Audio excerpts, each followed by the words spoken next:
আমেরিকার আকাশসীমা লঙ্ঘন, রাশিয়ার ফাইটার জেটের ট্রাম্পের নির্দেশে রাশিয়ান ফাইটার জেটকে তারা মার্কিন F-16 ফ্যালকনের যে কোনো ধরনের পরিস্থিতি মোকাবিলায় প্রস্তুত ন্যাটো, ইউরোপিয়ান ইউনিয়ন, রাশিয়া আমেরিকার সংঘর্ষের।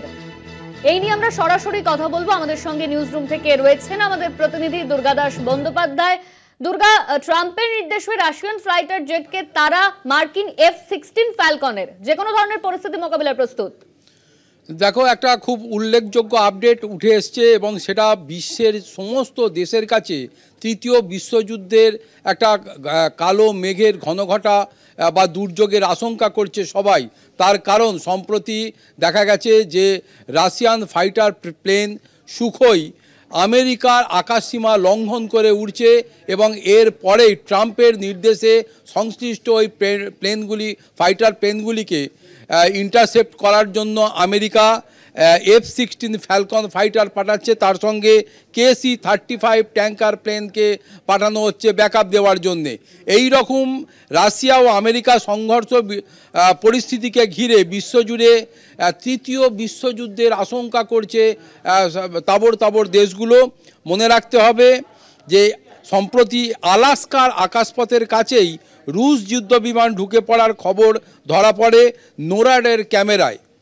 সেই নোরাডের রাডারে এই খবর যখন মার্কিন যুক্তরাষ্ট্রের প্রেসিডেন্ট শোনেন, তিনি যথেষ্ট বিব্রত বোধ করেন।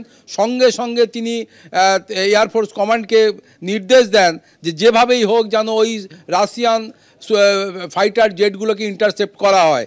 এরপরেই F-16 ফ্যালকন ফাইটার এয়ারক্রাফট পাঠানো হয় এবং মার্কিন যুক্তরাষ্ট্রের বায়ুসীমায় এটা নজিরবিহীন ঘটনা। শেষ কবে এই রকম পরিস্থিতি রাশিয়া এবং মার্কিন যুক্তরাষ্ট্রের মধ্যে হয়েছিল মনে করতে পারছে না বিশেষজ্ঞ মহল। এবার কি তাহলে সরাসরি আমেরিকার সঙ্গে যুদ্ধে জড়াতে চলেছে রাশিয়া? এমনটাই আশঙ্কা করছে ইউরোপিয়ান ইউনিয়ন এবং ন্যাটো গোষ্ঠীভুক্ত দেশগুলো। প্রসঙ্গক্রমে বলে রাখা ভালো যে মার্কিন যুক্তরাষ্ট্রের দাবি রাশিয়া ন্যাটো ও আমেরিকার ধৈর্যের পরীক্ষা দিচ্ছে বলে বিভিন্ন মহলে এই ধরনের মন্তব্য উঠে আসছে।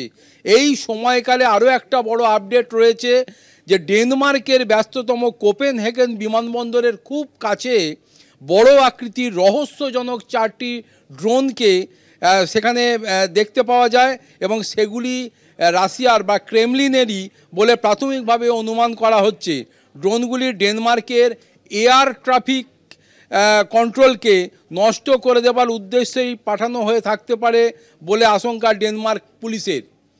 পাশাপাশি এই দিনেই মূলত প্রশ্ন উঠতে শুরু করেছে সম্প্রতি পুতিনের ধারাবাহিক যে আগ্রাসন, অর্থাৎ ন্যাটো গোষ্ঠীভুক্ত দেশগুলো এবং ইউরোপিয়ান ইউনিয়নের দেশগুলির বিরুদ্ধে একের পর এক এই যে উস্কানিমূলক প্রভোকেটিভ যে ধরনের অ্যাটিটিউড রাশিয়া নিয়ে চলেছে, সেইটা কিন্তু পুতিনের ধারাবাহিক আগ্রাসনেরই মানে সমতুল্য বলে মনে করা হচ্ছে। রুশ ইউক্রেন যুদ্ধের পর থেকেই লাগাতার ইউরোপের ঘাড়ে যে কোনো মূল্যে নিঃশ্বাস ফেলতে শুরু করছে রাশিয়া। ফলে পোল্যান্ডের আকাশে কখনো 25টা রুশ ড্রোন ঢুকে পড়ছে, তাদেরকে গুলি করে নামানো হচ্ছে। কখনো ইউরোপিয়ান ইউনিয়নের নেদারল্যান্ড থেকে আরম্ভ করে জার্মানি, ইতালির বিভিন্ন প্রান্তে এয়ার সীমা লঙ্ঘন করছে রাশিয়া। অতএব প্রভোকেশন যে রাশিয়ার পক্ষ থেকে রয়েছে এটা কিন্তু পরিষ্কার হয়ে যাচ্ছে। এই রকম পরিস্থিতিতে জার্মানি, ইতালি, রোমানিয়া, নেদারল্যান্ডের মতো দেশগুলো ইউরোপের পূর্ব সীমান্তে বাড়তি যুদ্ধ বিমান এবং সেনা মোতায়েন করছে। অতএব তারা আশঙ্কা করছে যে কোনো সময় রাশিয়া ফের এই ধরনের আকাশসীমা লঙ্ঘন করতে পারে বা অ্যাটাক করতে পারে। পাশাপাশি টান যুদ্ধের পরিস্থিতি যে সৃষ্টি হয়েছে, ইউরোপে রুশ আগ্রাসন তীব্র সমালোচনা করে সোমবার রাষ্ট্রসংঘে মার্কিন প্রেসিডেন্ট ডোনাল্ড ট্রাম্প যে কথা বললেন সেটা বড়ই তাৎপর্যপূর্ণ। ট্রাম্প বলছেন পুতিন বেশি বাড়াবাড়ি করলে ন্যাটো যেন গুলি করে রুশ বিমানকে ধ্বংস করে দেয়। অতএব ডাইরেক্ট যুদ্ধের বা মানে সমরে নামতে চলেছে বা নামার যে একটা ইঙ্গিত সেটা কিন্তু ট্রাম্প দিয়ে রেখেছেন। যদিও ট্রাম্পের এই হুঙ্কারকে পাত্তা দিচ্ছে না রাশিয়ার প্রেসিডেন্ট ভ্লাদিমির পুতিন। তিনি কিন্তু এইভাবেই যেভাবে চলছেন এবং তিনি যে প্রভোকেটিভ ওয়েতেই যাবেন সেটা কিন্তু তার পোস্ট অ্যান্ড পোস্টারে ভাবে কথাবার্তায় পুতিন প্রকাশ করে দিয়েছে।